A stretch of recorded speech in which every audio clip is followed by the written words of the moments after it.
E aí, pessoal, tudo bom com vocês? Bom, estou aqui novamente, só que hoje para falar sobre o profetismo em Israel. Você conhece o profetismo em Israel? Bem possivelmente você deve conhecer dos nossos livros proféticos do Antigo Testamento, os profetas maiores, os profetas menores, também os textos mais marcantes e os profetas mais chamativos. Mas você sabia que nós não temos apenas o título de profeta para designar tais homens tão especiais?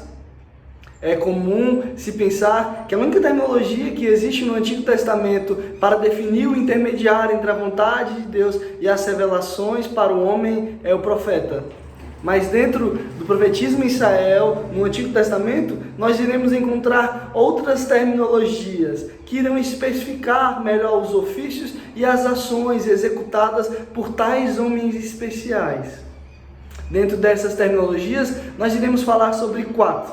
Nesse vídeo, iremos nos ater a 2 terminologias e posteriormente iremos trabalhar sobre as outras 2 que foram apresentadas. Dentre as 4 terminologias mais comuns, nós encontramos o Nabir ou Nebir, que é o profeta, o Is Elohim, que é o homem de Deus, o Roser, que é o visionário, e o Roer, o vidente. Hoje nós iremos trabalhar 2 dessas terminologias, 2 desses títulos, o profeta e o homem de Deus. Você sabia que existe uma diferença entre profeta e homem de Deus? Sim, existe uma diferença. Mesmo que às vezes esses 2 títulos sejam utilizados para designar uma pessoa só, ou que uma pessoa só obtenha esses 2 títulos ao longo da Bíblia, existe especificidade dentro desses títulos que irão elucidar melhor a execução de tal personagem. O profeta, o Nabir, será o primeiro título que eu irei falar hoje. O profeta, ele pode atuar isoladamente, na sua individualidade, ou em grupo. Em grupo, nós chamamos de Bener Nebiim, os filhos dos profetas. Vocês se lembram em Amós, quando Amós diz para Amazias, eu não sou profeta e nem filho de profeta? Ele diz, eu não sou profeta nem faço parte de nenhuma escola de profetas. Então, o profeta, podendo atuar individualmente ou na coletividade, tem sua peculiaridade. Ele comumente é carismático. Um texto que vai elucidar bem a função do profeta é o texto de Êxodo 4:15. O livro de Êxodo, no capítulo 4, no versículo 15, vai nos falar sobre Arão. Enquanto Moisés coloca algumas desculpas ou alguns problemas que tem em se comunicar, Deus fala, não se preocupe, enviarei a você o seu irmão Arão, e ele será para mim boca de Deus. Arão será aquele que receberá a mensagem de Moisés, que foi recebida de Deus, e irá transmitir. Ele é a voz de Deus. O profeta recebe a mensagem de Deus e a transmite sem nenhuma interferência. Ele recebe a mensagem de Deus e leva até os destinatários.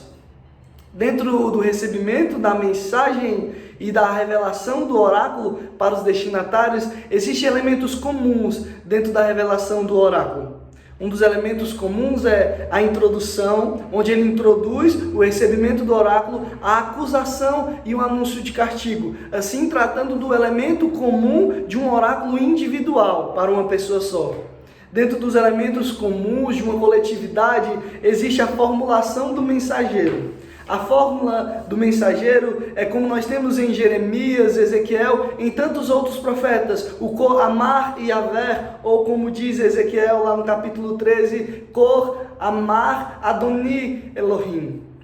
O assim diz o Senhor. Dentro do oráculo coletivo, nós temos a formulação do mensageiro, o assim diz o Senhor. Nós temos a acusação, ou genérica ou específica. Nós temos o anúncio do castigo e termina novamente com a formulação do mensageiro.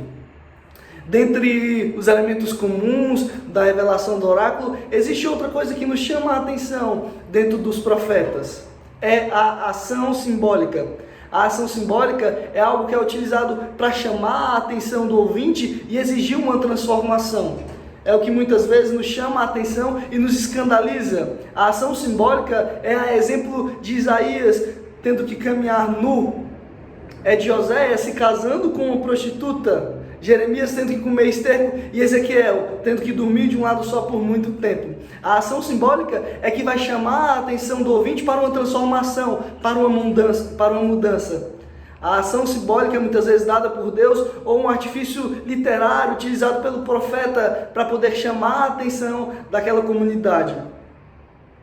Essa é a função do profeta, receber e entregar. O profeta não interfere na mensagem, ele não diz o que ele quer. Como nós ouvimos em Jeremias e em Deuteronômio, o profeta precisa falar o que Deus diz, e para saber se ele é mesmo um profeta, o que ele disse através do que recebeu de Deus deve acontecer. Uma característica dentro do profeta é sua mensagem sempre se cumpre. E aí, agora, se tratando de uma mensagem que se cumpre, nós pulamos para outro título que nós iremos trabalhar hoje, que é o Is Elohim, o homem de Deus. O homem de Deus é outra pessoa que diz e acontece. Só que diferentemente do profeta, o homem de Deus não precisa receber um oráculo, uma mensagem, uma revelação divina para falar e acontecer.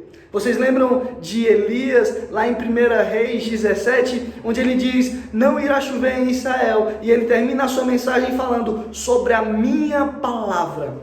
Em 1 Samuel, no capítulo 9, no versículo 6, quando o servo de Saul diz, eu conheço um homem de Deus nessa cidade, e tudo o que ele diz acontece. Essa é uma característica do homem de Deus. Ele não necessariamente é igual ao profeta, que precisa receber a mensagem para transmitir, e que através do recebimento e da transmissão acontece o fato ou o que foi dito. O profeta, o homem de Deus, é aquela pessoa que tem um relacionamento tão estreito com Deus que ele diz e acontece. Ele é um homem de ação poderosa.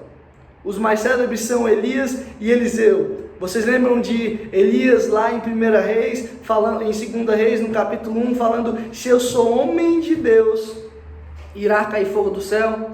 Vocês lembram do feito de Eliseu, que até mesmo depois de morto, ao tocar nos seus ossos um cadáver, ele ressuscita? A diferença entre o profeta e o homem de Deus é, o homem de Deus não necessariamente fala algo em busca de uma mudança ou de uma transformação.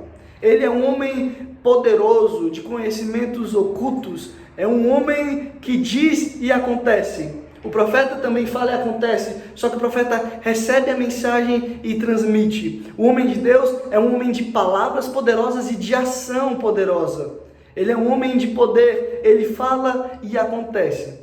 Então, quando nós lemos na Bíblia, falando sobre homens de Deus e profetas, que nós possamos ter essa divisão para poder nos especificar mais e compreender mais o que o texto quer nos falar. Quando a Bíblia fala de um profeta, ele é alguém que não interfere, ele recebe e transmite e assim se cumpre. Quando a Bíblia fala de homem de Deus, é alguém de ações poderosas e de palavra poderosa.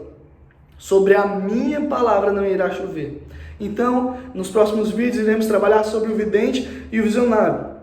Espero que você tenha gostado dessa breve introdução para compreender um pouco mais o profetismo no Antigo Testamento e a forma que ele é colocado em prática.